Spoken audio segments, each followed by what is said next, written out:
Bonjour, je suis content de vous retrouver. Aujourd'hui, on parle de COVID longue.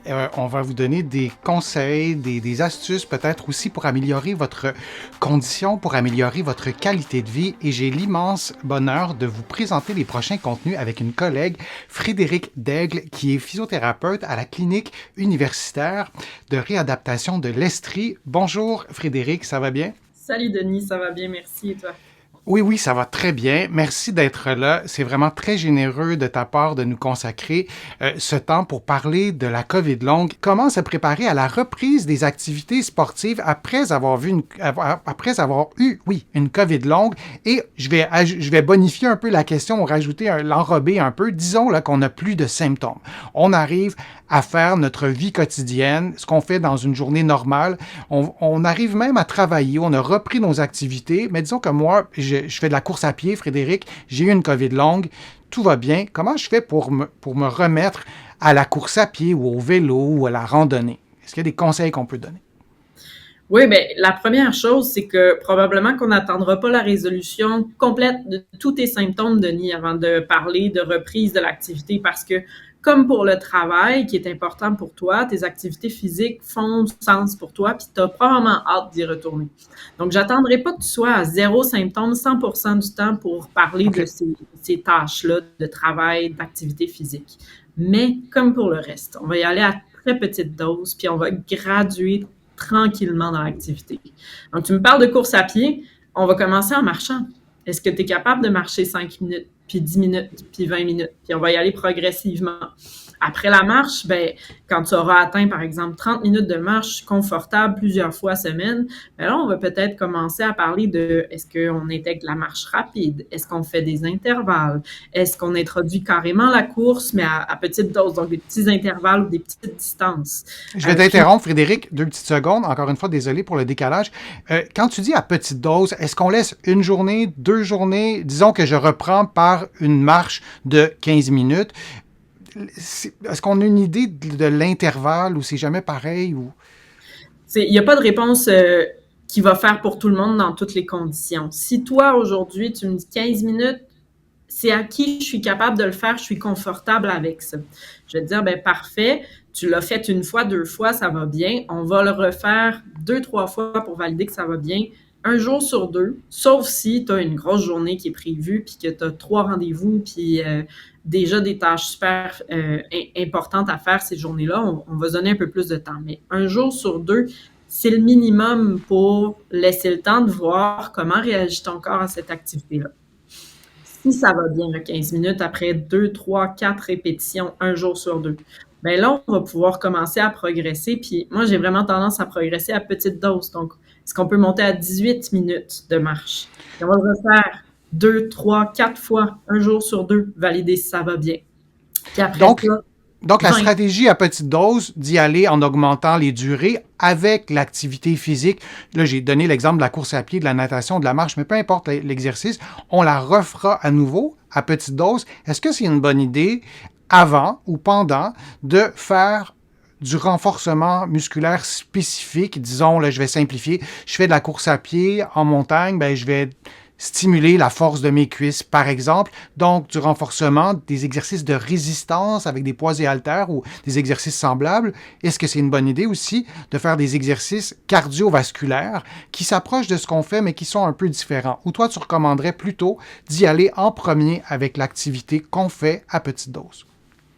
Mais je te réponds à demi, Denis. Si toi, tu détestes ça, lever des poids et haltères, puis que je te dis, Denis, il faut que tu lèves des poids et haltères, il y a quelque chose qui se passera pas. T'en feras pas de poids et haltères. Mhm. Donc, il faut que j'y aille avec ce que mon patient aime faire. Première des choses. Donc, oui, le renforcement, l'activité cardiovasculaire, c'est des bons exemples d'exercices de renforcement, de préparation qu'on peut faire avant d'aller dans une activité, puis qui peuvent être finalement des gradations. Hein. Avant de se mettre à la course à pied, je peux-tu faire de la randonnée en montagne?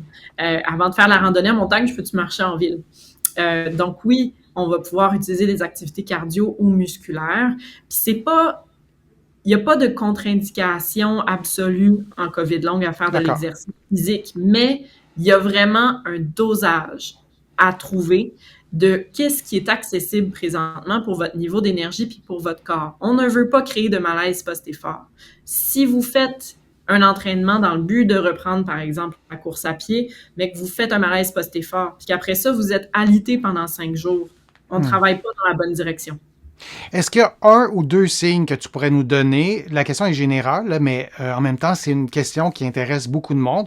Un ou deux signes pour lesquels il faut rester à l'affût, à l'écoute, et si on les voit, ben on rétro-pédale et on en fait un peu moins? C'est dur à dire parce que c'est très variable. Le malaise post-effort, là, son autre nom, c'est l'exacerbation des symptômes post-effort.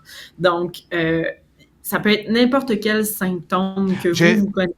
J'ai mal posé ma question. Donc, si on est à l'affût du malaise post-effort. Mis à part le malaise post-effort, est-ce qu'il y a un autre ou deux autres signes qui pourraient nous dire, là, on est mieux d'y aller mollo? Ben, je vous dirais les traditionnels liés à l'exercice. Donc, si, par exemple, vous êtes essoufflé, vous sentez que votre cœur bat plus vite, puis vous êtes en train de faire de la marche, je reviens à l'idée, est-ce que vous êtes en mesure de chanter? Si la réponse, c'est non, prenez une pause pour récupérer votre souffle. L'autre aspect plus musculaire, ben, si vous avez de la douleur dans vos muscles, dans vos articulations, c'est peut-être lié à l'exercice que vous venez de faire de renforcement, c'est probablement le temps d'arrêter. Donc, votre corps, il parle. Le message de douleur, d'essoufflement que vous avez, il a une fonction. Puis c'est une fonction de attention, écoute cette partie-là de notre corps, valide si l'intensité qu'on fait présentement est adéquate. En COVID long, on y va de prudence. Donc, je dis, s'il y a de la douleur, s'il y a de l'essoufflement, on prend une pause. On laisse le corps récupérer. Donc, malgré le fait qu'on se soit remis, en principe, de la COVID longue, quand on reprend l'activité physique, on évite les activités, au début, en tout cas, les activités physiques d'intensité soutenue. Je vous en ai souvent parlé sur ma chaîne, hein, une activité d'intensité modérée, on la fait et on peut parler relativement librement, mais si on fait une activité soutenue, ben, on ne pourra pas parler, on ne pourra pas chanter, on ne pourra pas rien faire. Donc, on ne se rend pas, au début en tout cas, à une intensité soutenue. C'est ça, Frédéric? C'est ça. Puis, tu sais, il n'y a pas de recette qui va faire à tout le monde. Donc, vraiment, si vous avez des doutes là-dessus, c'est probablement la partie où on a tendance à aller plus vite, malheureusement. On a hâte de reprendre nos activités. Un accompagnement professionnel peut vraiment être aidant pour ces aspects-là. Et comme tu le disais, des physiothérapeutes ici au Québec ou des kinésiologues ici au Québec, de l'autre côté de l'Atlantique, des kinésithérapeutes. Et il y a des éducateurs spécialisés, des éducateurs physiques, et les titres professionnels changent d'un pays à l'autre, qui sont vraiment formés pour vous accompagner dans votre retour au sport. Je te remercie beaucoup, Frédéric. La COVID longue, c'est, oui, une nouvelle maladie, mais on sait de plus en plus de choses sur ça. Tu en suis des patients qui ont la COVID longue, tu en suis depuis des années. Merci d'avoir partagé ton expertise. Est-ce que tu as une chose à ajouter ou un conseil à donner ou quelque chose à dire en terminant? Je vous dirais, si vous êtes touché par la COVID longue, si vous avez des proches qui sont touchés par la COVID longue, ne restez pas seul avec cette maladie-là. Si votre médecin de famille ou si vous n'avez pas de médecin de famille, mais si votre médecin ne vous a pas référé vers d'autres services, faites vos recherches, mais ne restez pas seul à la maison. Il y a des choses à faire pour vous aider. Évitez de pousser les machines. Ça sert à rien en COVID longue. Il faut apprendre à s'écouter, à se respecter, à éviter les malaises post-effort. Puis moi, j'en ai des patients qui se sont améliorés. J'ai pas de boule de cristal, mais j'ai beaucoup d'espoir en la science pour que la médication également soit poussée puis avancée, puis qu'on trouve des solutions pour cette maladie-là. Alors, on termine sur ce commentaire positif. Merci encore, Frédéric. Merci à vous d'avoir participé. N'hésitez pas à écrire vos commentaires, à poser vos questions dans le fil de discussion, même si vous nous écoutez pas en direct. Moi, je vais relire toutes les questions. On préparera d'autres vidéos sur la COVID longue, sur d'autres sujets aussi. Donc, je lis tous vos commentaires. C'est toujours un plaisir de vous présenter ces contenus et je vous dis à une prochaine fois, à une prochaine vidéo. À bientôt.